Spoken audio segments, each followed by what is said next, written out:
ಏನು ಅಂಶಗಳಿದಾವೆ ಅದನ್ನು ಅರ್ಥ ಆಗಿದೆ. ಜಿಲ್ಲಾಧಿಕಾರಿಯಾಗಿ ನಾನಿರ್ಬೋದು, ನನ್ನ SP ರವರಿರ್ಬೋದು, ನಾವು ಆಯುಕ್ತರಿರ್ಬೋದು, ನಾವು ನಿಮ್ ಪಕ್ಕದಲ್ಲಿ ಕೂತ್ಕೊಂಡು ಆ ಚರ್ಚೆನಲ್ಲಿ ಭಾಗಿಯಾಗ್ತೀವಿ. ಆ ಅವಕಾಶ ನಮಗೆ ಮಾಡಿಕೊಡಿ ಅಂತ ಕೇಳ್ಕೊಳ್ತೇವೆ. ಅಷ್ಟೇ ಕೇಳ್ತಾ ಇದ್ದೇವೆ. ಇಲ್ಲಿ ಮಠ ಇಲ್ಲಿ ಈ ಸ್ಥಳದಲ್ಲಿ ಯಾರ್ಯಾರು ಪ್ರತಿಭಟನೆ ಮಾಡಿದ್ದಾರೆ ಎಲ್ಲರಿಗೂ ಸಾರ್ಥಕತೆ ಸಿಕ್ಕಿದೆ. ಆದ್ರೆ ಹನುಮಂತಗೌಡ್ರೆ, ಆದ್ರೆ ಈ ತಣ್ಣಾಯಿ ಕೆಳಗಡೆ ಸಿಗ್ಲಿಲ್ಲ. ನನ್ನನ್ನು ನಿಲ್ಸ್ಬಿಟ್ಟು ನೀವು ಕೂತ್ಕೊಳ್ತಾ ಇದ್ದೀರಾ? ಇಲ್ಲ ಇಲ್ಲ ಇಲ್ಲ ಇಲ್ಲ ಇಲ್ಲ, ನನಗೂ ಇವ್ರಿಗೂ ನೋಡ್ರಿ ಏನು ಪರಿಚಯ ಇಲ್ಲ. ಇವ್ರ ಬದಲಾಗಿ ಭೀಮಣ್ಣ ಇದ್ರಂದ್ರೇನು, ನಾನು ಹಂಗೆ ಇರೋದು. ಅದಕ್ಕೆ ನೀವು ನನ್ನನ್ನು ಇಷ್ಟಪಡ್ತೀರಾ? ನೀವು ನೋಡ್ತೀರಾ? ಆಯ್ತು, will come to the point. ದಯವಿಟ್ಟು ಕೇಳಿ. ನಿಮ್ಮ ಪಾಯಿಂಟ್ ಏನಿದೆ ಅದನ್ನು ನಾವು ಕೇಳಿಸ್ಕೊಂಡಿದ್ದೀವಿ. ಈ ಸಮಸ್ಯೆಯನ್ನು ಬಗೆಹರಿಸಲಿಕ್ಕೆ ಒಂದು ಅವಕಾಶ ನಮಗೆ ಕೊಡಿ ಅಂತ ಹೇಳ್ತಾ ಇದ್ದೀವಿ. ಇಲ್ಲಿ ಯಾರ್ಯಾರು ಪ್ರತಿಭಟನೆ ಮಾಡಿದ್ದಾರೆ ಎಲ್ಲರಿಗೂ ಇಲ್ಲಿ ಸಾರ್ಥಕತೆ ಸಿಕ್ಕಿದೆ. ಪಂಡಾಲ್ ಕೆಳಗಡೆ ಸಿಗ್ಲಿಲ್ಲ, ಸುವರ್ಣಸೌಧದಲ್ಲಿ ಸಿಕ್ಕಿದೆ. ಆ ಒಂದು ಅವಕಾಶ ನಿಮ್ಮ ಮುಖಂಡರು ನಿಮ್ಮ ಪರವಾಗಿ ನಮಗೆ ಕೊಡ್ತಾರೆ ಅಂತ ನನಗೆ ನಂಬಿಕೆ ಇವತ್ತಿದೆ. ಆ ನಂಬಿಕೆಯನ್ನು ನನ್ನ ಹೃದಯದಲ್ಲಿ ತುಂಬಿಕೊಂಡು ಬಂದಿದ್ದೀನಿ ಇವತ್ತು. ಎಸ್, ಆ ನಂಬಿಕೆಯನ್ನು ನನ್ನ ಹೃದಯದಲ್ಲಿ ತುಂಬಿಕೊಂಡು ಇವತ್ತು ಬಂದಿದ್ದೀನಿ.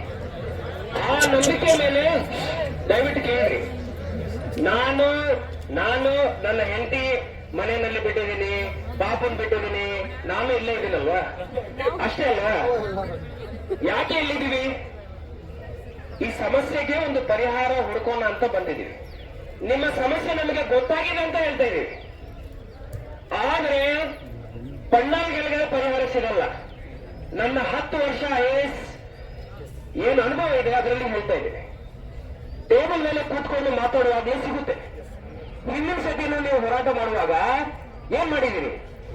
ಪ್ರತಿಭಟನೆ ಆದ ನಂತರ ಟೇಬಲ್ ಮೇಲೆ ಕೂತ್ಕೊಂಡು ಎಲ್ಲರ ಪರವಾಗಿ ನೀವು ಮಾತಾಡಿ ಆ ಪಾಯಿಂಟ್ಸ್ ಏನಿದೆ ಅದರ ಮೇಲೆ ನೀವು ಒಂದು ಪರಿಹಾರ ತಗೊಂಡು ಬಂದಿದ್ದೀರಿ. ಆ ಅವಕಾಶ ನಮಗೆ ಮಾಡಿಕೊಡ್ರಿ ಅಂತ ನಾನು ಕೇಳ್ಕೊಳ್ತಾ ಇದ್ದೀನಿ. ಇಲ್ಲ ಅಂದ್ರೆ ಇಲ್ಲ, ನಾವು ಯಾರನ್ನಾದ್ರೂ ಕರ್ಕೊಂಡು ಹೋಗ್ಬೇಕಂದ್ರೆ ಯಾರು ಕರ್ಕೊಂಡು ಹೋಗ್ಬೇಕು? ನಾವು ಯಾರಿಗೆ ಪೂರ್ತಿ ಮಾಹಿತಿ ಇದೆ ಅವನ್ನೇ ಕರ್ಕೊಂಡು ಹೋಗ್ಬೇಕು. ನೋಡ್ರಿ, ನಿಮ್ಗೆ ಚಾಯ್ಸ್ ಇಲ್ಲ. ಅದರಲ್ಲಿ ನೀವು ಅವ್ರ ನಾಯಕರಾಗಿದ್ದೀರಿ, ನೀವು ಬಗೆಯಬೇಕು. ನಿಮ್ ಪರವಾಗಿ ಅವ್ರು ಮಾತಾಡ್ಬೇಕು. ಅವರ ಜೊತೆನಲ್ಲಿ ಒಂದು 10 ಜನನು ಬರ್ತಾರಂದ್ರೆ ನಾವು ಅವರ ಜೊತೆ ಇರ್ತೀವಿ ಅಂತ ಹೇಳ್ತಾ ಇದ್ದೆ.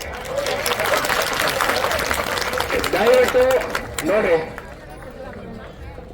ಇಷ್ಟು ಮಾಡೋಣ. ನೋಡ್ರಿ, ನಾವೀಗ ಒಂದು ಕೋರ್ ಕಮಿಟಿ ಮೀಟಿಂಗ್ ಮಾಡೋಣ. ನಿಮ್ಮ ಬೇಡಿಕೆ ಏನಿದೆ ಹಾಗೂ ಕಾನೂನಿನಲ್ಲಿ ಏನು ತರ್ಕಗಳು ನಿಮಗೆ ಬಂದಿದ್ದಾವೆ ನಾವು ಕೂತ್ಕೊಂಡು ಚರ್ಚೆ ಮಾಡೋಣ. ನಾನು ನಿಮ್ ಜೊತೆ ಇರ್ತೇನೆ.